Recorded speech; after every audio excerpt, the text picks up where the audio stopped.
I'm back at it again. I just want to remind you that above everything, God's greatest commandment to us is to love others, right? And he also says to love others as ourselves. So what that requires is to love your enemies. I know that it's hard, but I think that people conflate this idea of if I love a person, I have to like them.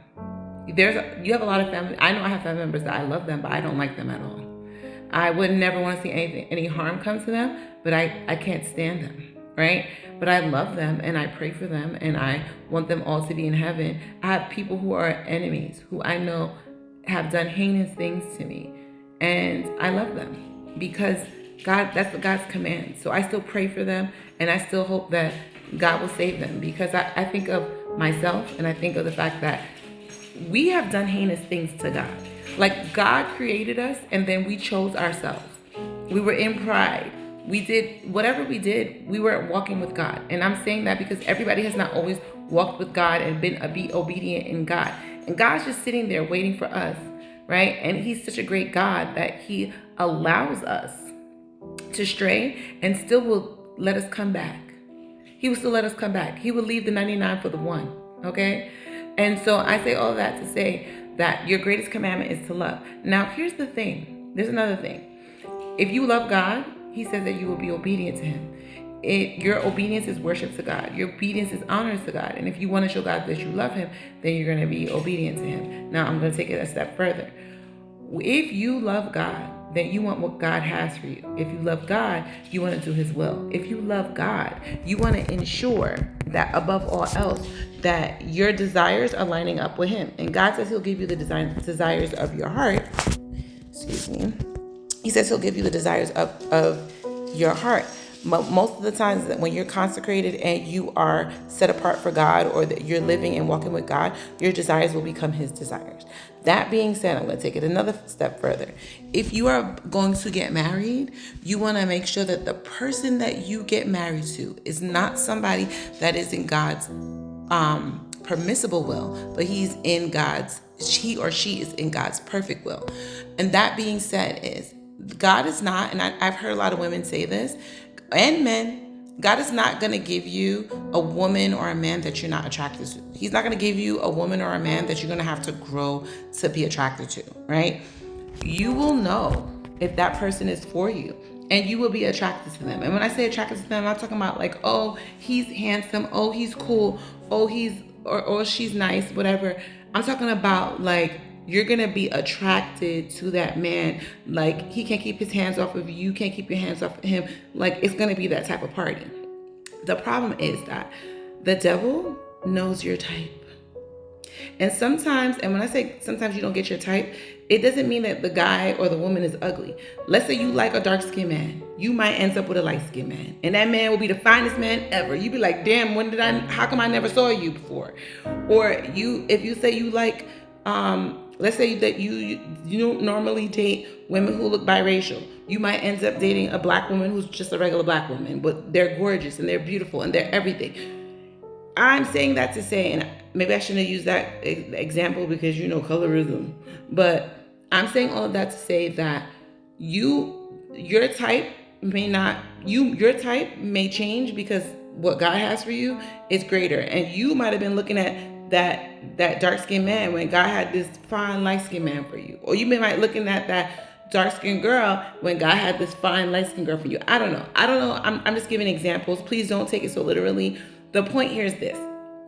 A lot of people do not recognize that what God has for you is always best. He's never going to give you something that's raggedy. He's going to give you the best.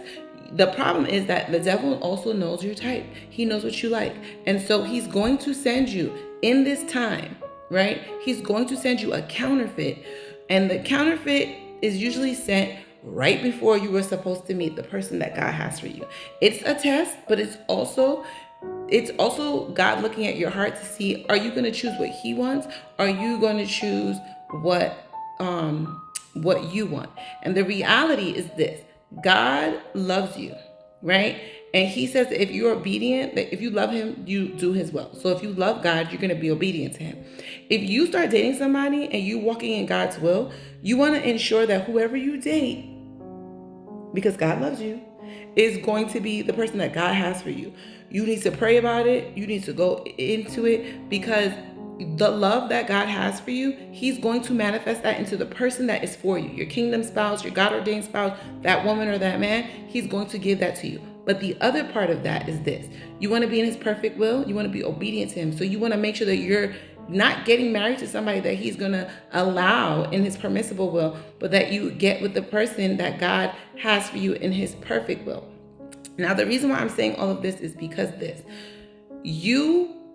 you are really walking in God's will, you want to ensure that the person that you are with is who God has ordained for you from the beginning of time. When you were, God said he knew you before you were knitted in your mom's womb, right? If that's the case, you don't think that he didn't ordain the perfect partner for you.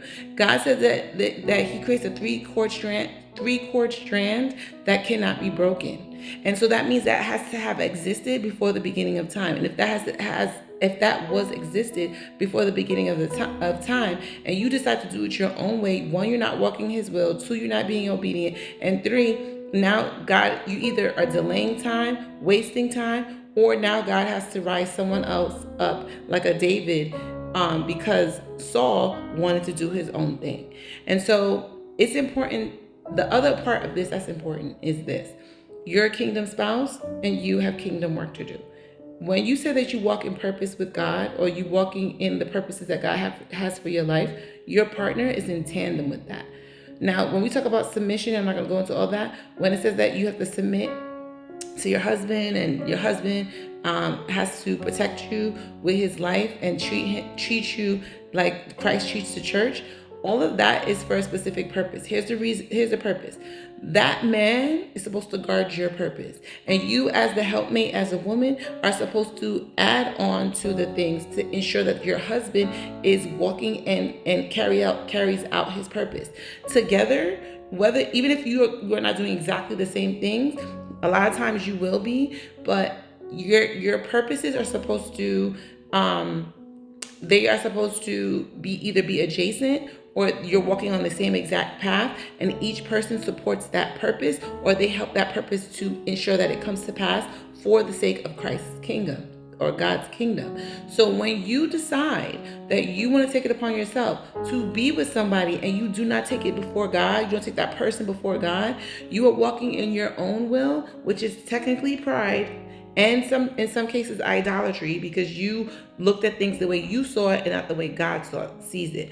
And I'm not saying that God will not honor your desires, because he will, but the reality is, if you are not in obedience to God, you're delaying your destiny and someone else's destiny. And in that case, you might have been created for such a time as this, and now God has to rise up another, like he did with Saul and David, and what he did with Esther, because Esther came to do what Saul didn't do when it came to Haman and the Agagites, right? Because his descendants were carried on just because of the fact that Saul was disobedient and wanted to live in his will and not God's perfect will. And so I'm saying all this to say that if you really love God, you want to walk in his will.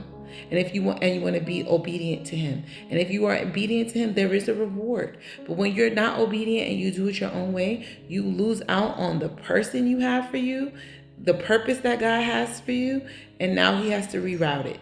So be obedient and do what God says. Because if you love him, and that's his greatest commandment, whether it's for others or just loving him, you're going to be obedient. And on that note, deuces.